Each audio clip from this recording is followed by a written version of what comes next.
Yo, what is up everyone, Jay here, and today I'm going to be reacting to the Sacred Stone seasonal child unit banner that was just revealed, and just going to give my first impressions and a little analysis on it.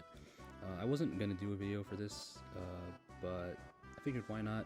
Sacred Stone is one of my favorite Fire Emblem games, and I do enjoy the child unit banners, even though a lot of other people I know don't, but you know, I do enjoy them mostly because it started with last year with the Arcanine Child Unit banner, so they pretty much saw how successful that banner did, I guess, and decided to make a sequel with Sacred Stones units, because we weren't sure if they were going to continue this child, theme, because last year was the 30th anniversary, so I thought maybe that would just be, a special thing just for Arcanine units, but they're continuing it with Sacred Stones, so yeah, I think it's pretty adorable, and they definitely have some interesting stuff here.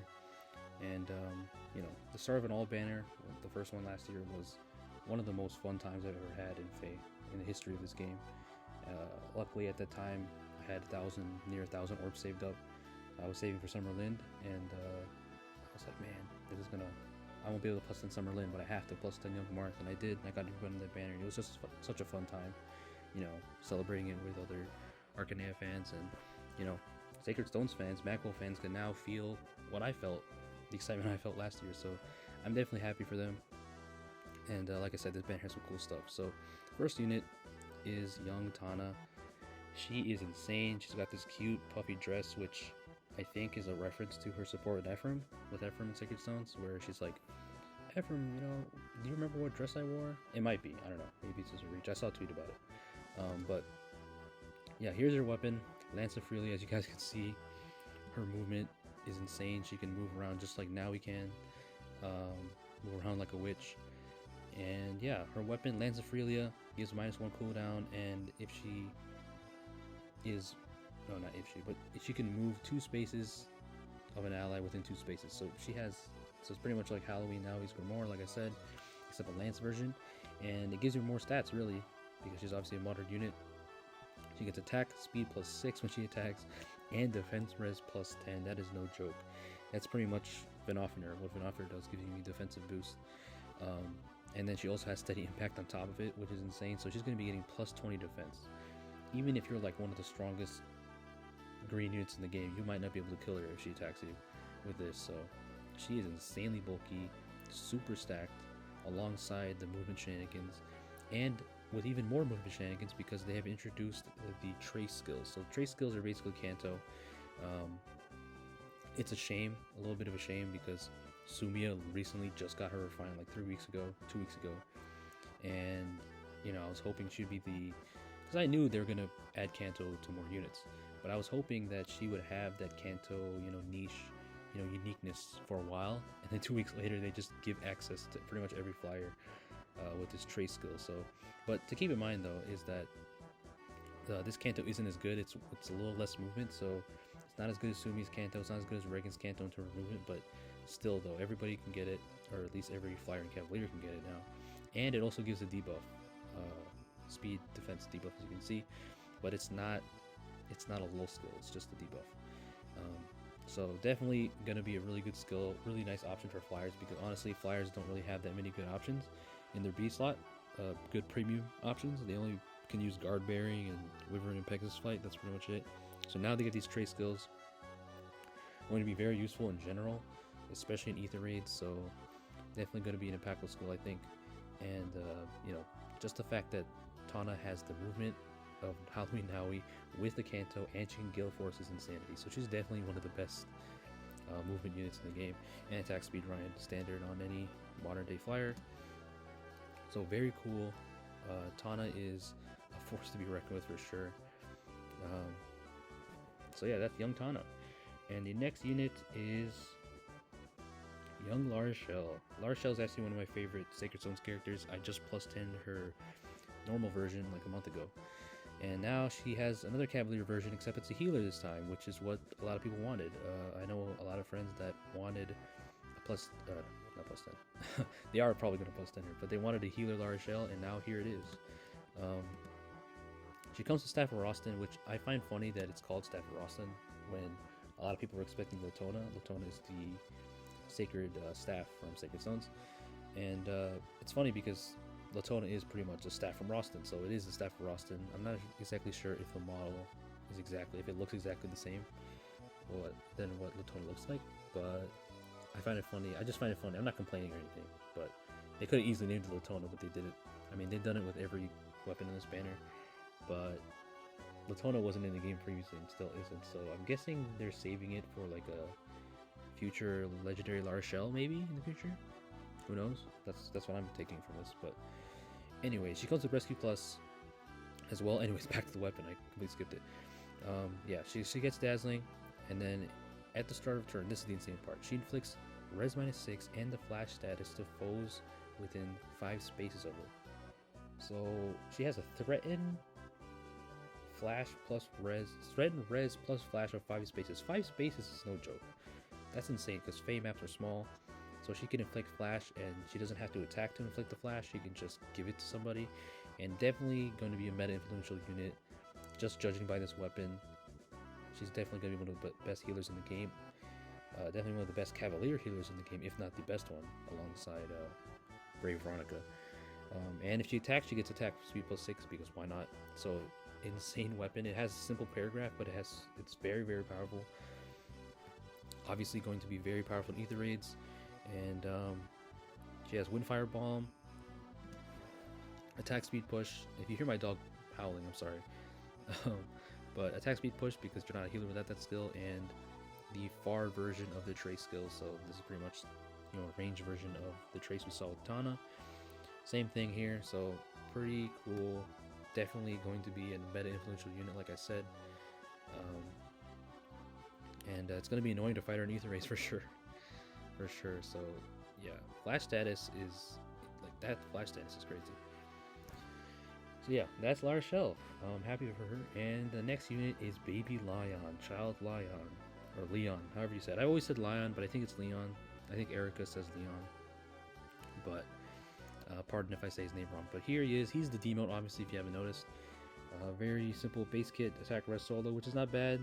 You can get attack res solo at a cheap cost because he is the demote, like I said. And defense res gap, which is alright. Iceberg and his PRF. So he comes with a PRF just like Young Marth last year. Young Marth was a demote. Now I would say that Young Marth I think is the better unit overall because Rapier is an insane weapon, but this is not a bad weapon at all. Blue infantry mage with this kind of weapon that gives him attack res -6 debuff on the foe if they attack him or the foe's at 100%, which is a pretty common condition for a lot of weapons in this game. And he neutralizes the penalty to attack and rest, so you can't debuff him. And if you're colorless, he gets the Raven Tome effect. So a very solid PRF is going to be a very popular merch project for sure. Lyon is a very fan favorite character, so I know a lot of fans of him are definitely going to go for the +10 or at least try. So good for them, happy for them. I think he deserves it. And I'm glad they made him blue and not just like a repeat of his other alts, because his other versions are red and green. So they decided to just mix it up with blue, so I respect it. Yeah, so definitely very good. His stats already were revealed, and he's got like 41 base attack, 36 defense, 35 res or something like that. He's got really good res. Obviously really slow. He's always slow. And the last unit is the twins, of course. Can't have Sacred Stones without the two Renee's twins, Eirika and Ephraim. Very cute. If you notice, they have their bracelets on, which is funny. And you'll see that come into play with their weapons. So Eirika is actually the lead, and it is the Blade of Renee's, or Renai, whatever the continent's called, or country. -1 cooldown count if you initiate combat or within 2 spaces of an ally, gives +5 to everything, and if a bonus or penalty is inactive on you. This is the part where it's a reference to the bracelets, because Solar Brace, or Lunar Brace is the one that pierces through or uses their defense, I believe. So that's the part right here where it deals damage 20% of foe's defense. That's the Lunar Brace part, and then the Solar Brace part is where you get to heal 20% of foe's defense. So they have both Lunar and Solar Brace combined, which is really cool, with a very solid effect with -1 cooldown and +5 to everything. So a very powerful weapon, and it's not really hard to get a bonus, obviously, or a penalty on the unit. So very sick weapon. They come with Luna, of course, and Distant Foil. Obviously, Distant Counter is going to be the way to go if you're going to invest in this unit. But I guess Intelligence Systems is like, we don't have enough Distant Foil, or units with this in foil, so not bad. And no follow-up, of course, and joint drive speed. So they don't have anything new in terms of A or B and C skills, but they don't need to because they're already amazing. You see attacking, and their dual skill, of course. They inflict dodge and Fire Emblem Heroes, because you can't actually avoid hits in Fire Emblem Heroes. You can't miss. So pretty much the equivalent of that is damage reduction, and they give damage reduction to their allies within 3 rows and 3 columns. So pretty good. I mean, it's pretty crazy, but thank goodness for dual hindrance and stuff. So you can't use this all the time, but when you can, it's going to be very powerful for sure. So giving damage reduction is always going to be good, pretty much, just like Flame gives damage reduction. So very stacked unit, and they can also use it twice. I think it's like on the odd turn or something. I'm not going to go back and read it, but you can use it twice, unlike the other duos skills. So and Ephraim is actually the first character so far in Fire Emblem Heroes that has appeared in 2 duos. The first one being the one with him and Lyon when they were also younger, just not babies. And then, of course, this one. So Ephraim, developer, is cheesing once again. And it's only a matter of time until he gets his Resplendent. So, I mean, I don't mind. I'm not complaining or anything. I love Ephraim. Ephraim's one of my favorite lords. But I understand why people are getting tired of, like, characters getting alts, like, Lyn and Camilla and stuff. And Ephraim. But, I like this banner. I love Sacred Stones, so I'm happy for them. Like I said, Magville fans can now feel the excitement I felt when Arcanea happened last year. So, I mean, the fact that they're not doing an order, because I honestly, it would have made a lot of sense if they did Shadows of Valentia kids, because it makes sense chronologically, because, Valentia comes after Arcanea, and it also makes sense, canonically, because if you've played Shadows of Valentia, they actually appear as little kids in the beginning of the game, the villagers. So it would have made a lot of sense there, but I understand why they just went with Sacred Stones, because I guess why not give child variants to units that were never children before, or never seen as children before? So I get it. So this means if they continue to do this next year, which they probably will, we don't know what game it's going to be from, because they're not going in order of the Fire Emblem games. So it's going to be interesting if they keep doing this child unit thing. So I mean, a lot of people don't like it. I like it, like I said. I'm not really too critical on a lot of seasonal banners, but a lot of people feel like last year was enough because that was celebrating the 30th anniversary of the series, and it made sense to have young Marth and like Sheeta and Merrick and the White Wings as young versions, because it's like we're going back to the beginnings of Fire Emblem. But now this year it seems kind of random to just have Sacred Stones. I mean, I get what they're saying, but I'm not complaining. I like this banner, and hopefully I can free summon someone. But honestly, I'm just really glad I could save orbs on this banner and just chill and keep saving for Brave Mars when he comes. So yeah, like I said, happy for Sacred Stones fans. Gonna be a really popular banner for sure. Units are stacked, especially like free-to-play players are definitely gonna go for Lyon because he's a very favorite character. Gonna be a really nice infantry blue mage. And then Wales, of course, are gonna plus 10 Tana and Arshel, who are definitely gonna be meta-defining units. I think they're even better than Dual Ephraim and Eirika, because like I feel like they have more unique stuff going on for them. But Dual Ephraim and Eirika are definitely really strong as well. So just like last year, very strong units. And lastly is the Temperature units, which is Ines, because you can't leave out Tana's brother, the Prince of Frelia. And I'm gonna pop up his stats right now. Apologize, that's Smash Videos editing. Yeah, so here it is. Bow of Frelia. This weapon is insane, very insane. Because like young Minerva with her Dragoon Axe last year was, at the time, everybody was like, yo, she's a very strong unit with that weapon. It's a very solid effect, but this is even better. And he's definitely going to be a popular merge project, Grail merge project. If I was a Sacred Stone super fan, I would have plused him instantly. But his weapon gives minus 1 cooldown, effect against flying foes, of course. And if his unit's HP is above or equal to 25%, which basically means if you're alive, grants attack speed plus 6.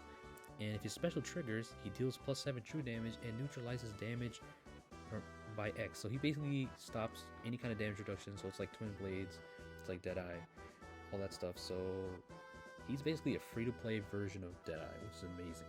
he's got it built into his weapon, so he doesn't have to run a special. He doesn't have to inherit Deadeye from Shinon, and he can run another special like Glimmer or Noontime or something. So this is amazing, amazing. Just having a copy of him is going to be really useful against units like Legendary Claude, who get Fallen Star damage reduction and stuff. If he can trigger a special, then he just ignores it. So just like Twin Blades Deadeye, very cool unit. We haven't seen his stats yet, I don't think, but his stats are going to be very good, I'm sure, with all these kid units. And he comes with Swift Sparrow too, which is nothing new. He has nothing new skills, but I'm glad there's another free-to-play unit with Swift Sparrow too, because we need more of that. Can always use more of that.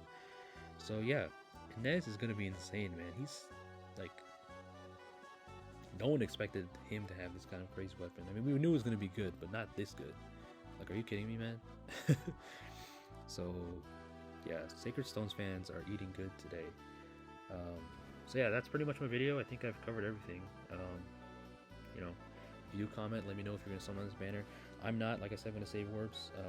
I'm glad I can save, but I'm happy for the Magville Sacred Stones fans out there. And you know, this kid banner, a lot of people don't like it, but I like it. I think it's cool. I think it's cute. Something unique, honestly. Like, it's pretty unique. Like, no one played Fire Emblem Heroes expecting the babies to come in. I know it's unrealistic, but it's Fire Emblem. It's unrealistic. We're playing video games. We're crying out loud. Anyways, I'm just going on a tangent at this point. Thank you guys for watching, listening to me ramble. There's probably even more stuff I can talk about, but I think I've covered most everything. So yeah, thank you guys for watching. Like I said, please stay safe out there, and good luck on your summons if you do summon this banner. Peace.